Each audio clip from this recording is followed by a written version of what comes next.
bila seseorang itu diberi kuasa. Sebelum mendapat kuasa, memang sesiapa pun boleh bercakap. Ia akan menjanjikan bulan, matahari, bintang kepada rakyat.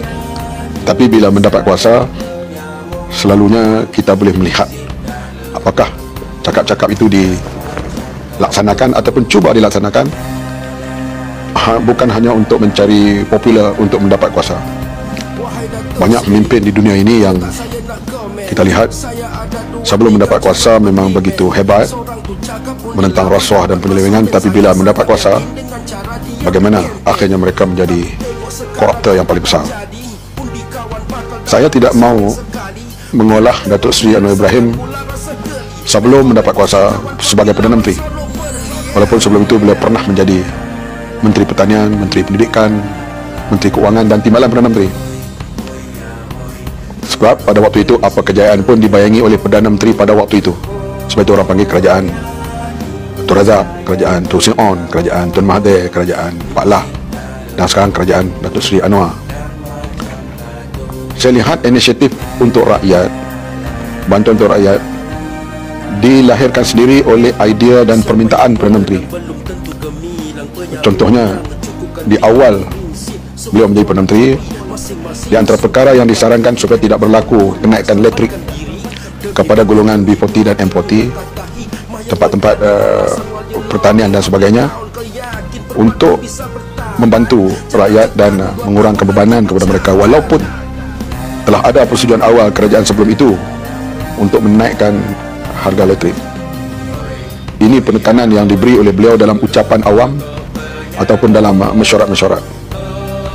Begitu juga bila berlaku banjir agak besar di Terengganu, Pahang dan Kelantan, Perdana Menteri sendiri yang memulakan inisiatif meminta Bernas mengeluarkan bantuan tambahan, tanggungjawab sosialnya untuk penanam padi yang dapat kita beri kepada penanam padi di seluruh Malaysia, RM250 seorang. Kemudian bila beliau menjawab dalam Dewan Negara, terus diumum untuk menyambut Hari Raya kepada petani dan nelayan, diinfak ataupun ditambah RM200 untuk mereka menyambut Hari Raya.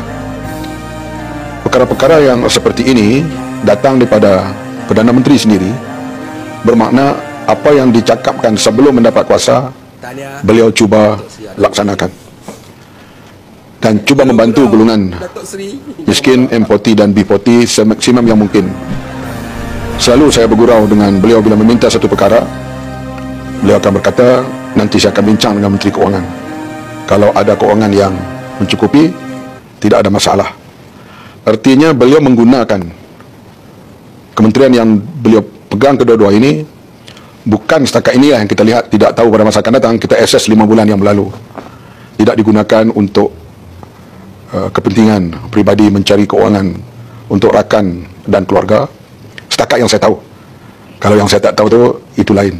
Saya nampak penekanannya dan menggunakan jawatan PM akan berbincang dengan Menteri Keuangan adalah untuk kepentingan rakyat dan faedah rakyat.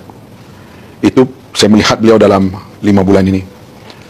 Bila berjumpa dengan beliau, saya bertanya, Faham macam mana, Mat?